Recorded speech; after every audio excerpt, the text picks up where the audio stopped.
ప్రజా సమస్యల దర్పణం జనగామ న్యూస్కు స్వాగతం. జనగామ జిల్లా అభివృద్ధిపై భువనగిరి ఎంపీ చామల కిరణ్ కుమార్ రెడ్డి ప్రత్యేక దృష్టి సాధిస్తున్నారని జిల్లా మైనార్టీ నాయకులు మొహమ్మద్ అజహర్ అన్నారు.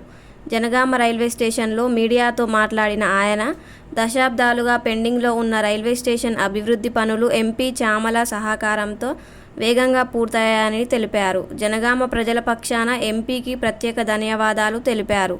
రానున్న రోజుల్లోనూ జిల్లాకు మరిన్ని అభివృద్ధి పనులు తీసుకురావాలని కోరారు. జనగామ పట్టణంలోని రైల్వే స్టేషన్ ఇంత అద్భుతంగా ఉన్నదంటే జనగామ వాసులతో పాటు చుట్టుపక్కల గ్రామ వాసులు కూడా అదృష్టవంతులని చెప్పుకోవచ్చు. ఈ యొక్క జనగామ రైల్వే స్టేషన్ విద్యుత్ దీపాలతో అలంకరించి ఈ యొక్క రైల్వే స్టేషన్ను అభివృద్ధి చేసిన మా ఎంపీ చామల కిరణ్ కుమార్ రెడ్డి గారికి మేము ధన్యవాదాలు తెలుపుతున్నాము. ఈ యొక్క జనగామ రైల్వే స్టేషన్ నుండి దాదాపు వేలాది మంది ప్రయాణికులు వస్తూ పోతుంటారు, చుట్టుపక్కల గ్రామస్తులు.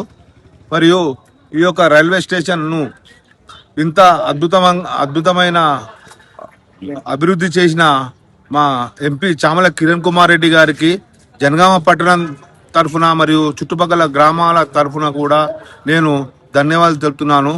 ఎందుకంటే 30 సంవత్సరాల నుండి జరగని ఈ యొక్క పనిని మా ఎంపీ చామల కిరణ్ కుమార్ రెడ్డి గారు ఆయన స్వయం కృషితో 26 కోట్ల రూపాయలు శాంక్షన్ చేసి ఈ యొక్క రైల్వే స్టేషన్ను ఇంత అద్భుతమైన విద్యుత్ దీపాలతో ఇంత అద్భుతమైన రైల్వే స్టేషన్గా మార్చిన చామల కిరణ్ కుమార్ రెడ్డి గారికి మా యొక్క ధన్యవాదాలు. మరియు జనగామ వాసుల నుండి కూడా నేను కృతజ్ఞతలు తెలుపుతున్నాను.